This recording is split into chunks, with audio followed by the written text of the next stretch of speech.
किसानों को अपने उपज बढ़ाने के लिए खाद का प्रयोग करने के लिए बताया जा रहा है। फिर वो रासायनिक खाद हो या सेंद्रिय खाद हो, लेकिन मूलभूत विज्ञान किसी को भी पता नहीं है या बताया नहीं जा रहा है, इसलिए थोड़ी सी गड़बड़ हो रही है। जब किसान खेती करता है, इसका अर्थ यह है कि वो उत्पादन के लिए खेती कर रहा है, पौधों को विकसित करने के लिए खेती नहीं कर रहा है। उसका उत्पादन से संबंध आता है। अब उत्पादन करने की क्रिया जो है और पौधे का विकास करने की क्रिया दोनों अलग अलग है, जिससे उत्पादन को हम थोड़े समझने के लिए बोलेंगे प्रजोत्पादन। तो विज्ञान ये कहता है कि प्रजोत्पादन का संबंध ज़्यादा हार्मोन से होता है, जो एंजाइम्स, हार्मोन्स, संप्रेरक जिसको कहा जाता है, इससे संबंध आता है, न कि पोषक तत्वों से। आज अभी क्या हो रहा है, खेत में केवल पोषक तत्वों का ही विचार रखा जा रहा है। पोषक तत्व दो, पोषक तत्व, फिर रासायनिक के रूप में दो या सेंद्रिय खाद के रूप में। वास्तव में तो रासायनिक खाद से तो पोषक तत्व जाते ही नहीं, कोई विशिष्ट एखादा पोषक तत्व जाता है। सेंद्रिय खाद से ही सब पोषक तत्व जाते हैं। लेकिन पोषक तत्व ये पौधे के विकास के हेतु होता है।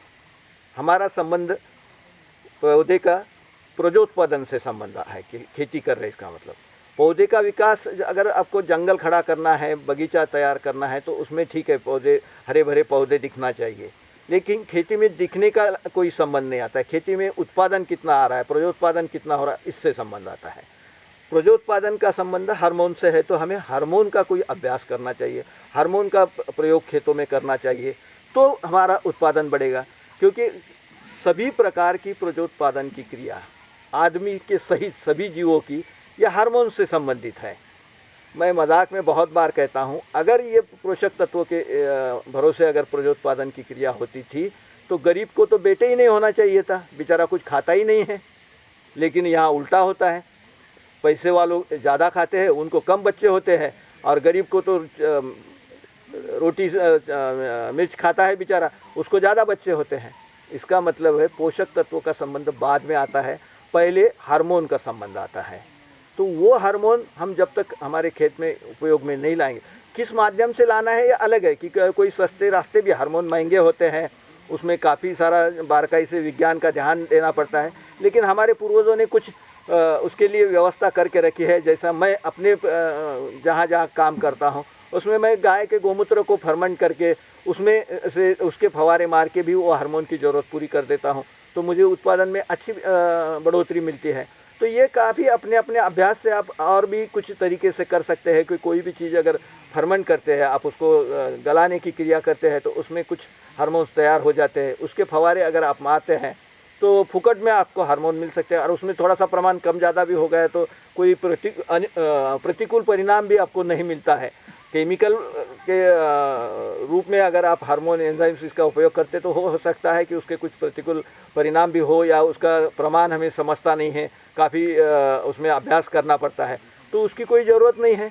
हमारे पूर्वजों ने वो बना के रखा है, उसका भी थोड़ा सा ये करते हैं। गाय को जो हमारे इसमें खेती में महत्व दिया गया है, तो उसका यहाँ हम विज्ञान समझ सकते हैं कि गोमूत्र को अगर हम थोड़ा सा गुड़ डाल के फर्मेंट कर लेते हैं और उसके कुछ प्रमाण में फवारे मारते हैं, तो भी हार्मोन का काम होता है। यहाँ एक थोड़ा सा विषयांतर करके मैं गोमूत्र के बारे में एक बात ये कहना चाहूँगा कि गोमूत्र ये 2-3 प्रकार से फसल के ऊपर काम करता है। अगर आप गोमूत्र को बिना फर्मेंट किए वैसे ही अगर ज़्यादा प्रमाण यानी 10-12% के प्रमाण में प्रतिशत के प्रमाण में अगर फवारा मारते हैं, तो वो कीड़ों को हटाने का काम करता है। लेकिन उसका प्रमाण थोड़ा कम करते हैं तो वो पोषक तत्वों का काम करता है।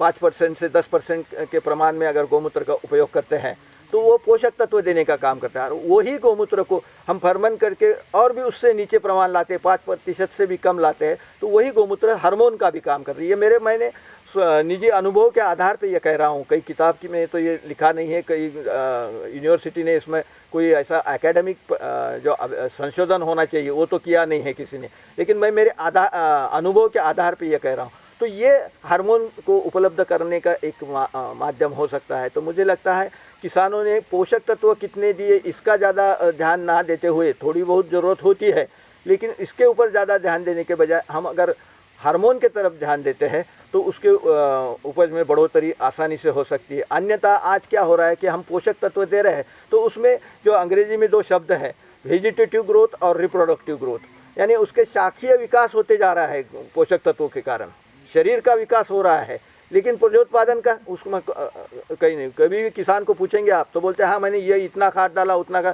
खेत कैसा है तो बहुत एकदम हरा भरा है, और जब उपज के बारे में पूछते तो नहीं, मार खा गया बोलता है। उसका कारण ही वो है कि केवल उसकी शाखीय बढ़ोतरी होती है, प्रजोत्पादन में उसका कोई परिणाम नहीं। केवल हम पोषक तत्वों को ही लेकर बैठे हैं, हार्मोन का कहीं पे भी विचार नहीं हो रहा है। एंजाइम हार्मोन जो है ज़्यादा मैं वैज्ञानिक भाषा का यहाँ, क्योंकि किसान को समझने में दिक्कत, हार्मोन शब्द किसान को पता है थोड़ा बहुत क्यों ना हो, इसलिए मैं हार्मोन का तो प्रजोत्पादन की क्रिया बढ़ाने के लिए किसकी ज़रूरत है इसका नहीं कोई बता रहा है। सब जने उसका पौधे का विकास की बात कर रहा है।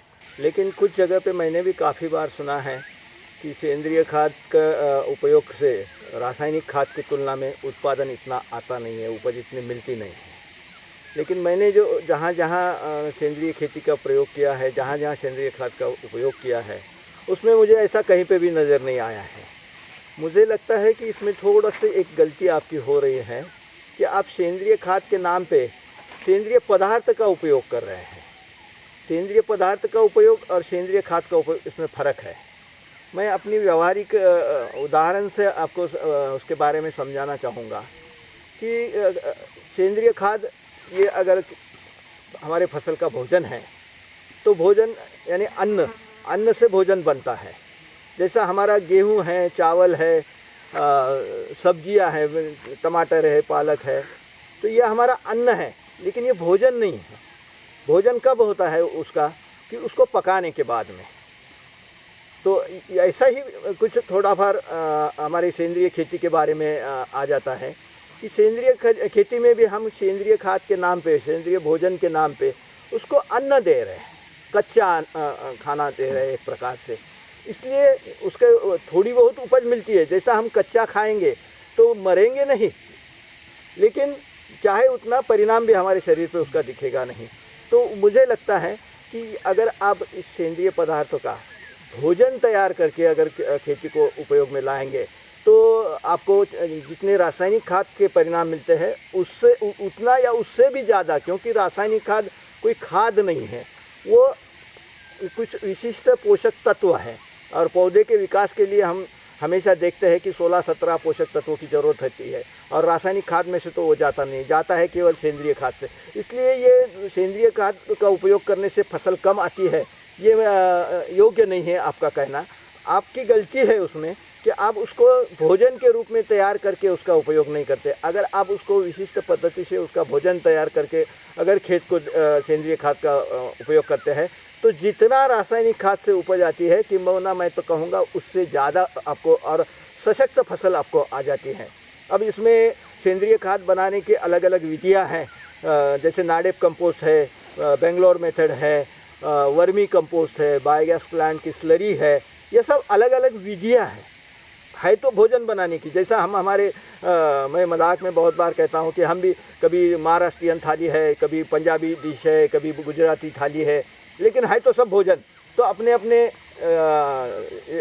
स्वभाव के अनुसार उसका हम उपयोग करते हैं। वैसा ही यह किसी भी पद्धति से आप करें, चाहे नाडेप पद्धति से करें, चाहे बेंगलोर पद्धति से करें, चाहे वर्मी कंपोस्ट पद्धति से करें, चाहे बायोगैस प्लांट की स्लरी ले, ये इसके परिणाम आखिर एक ही मिलते हैं कि आपकी अच्छी फसल आ जाती है। तो मेन बात आपको ये ध्यान में रखना है कि सेंद्रिय खेती में कच्चा अन्न का उपयोग नहीं करें, उसको योग्य कोई भी पद्धति से उसका खाद बना के ही अगर आप उपयोग में लाते हैं तो जितना रासायनिक खाद से फसल आती है उतनी ही फसल इसमें आती है। अभी एक अच्छा है कि हमारी सरकार भी सेंद्रिय खाद का प्रचार कर रही है।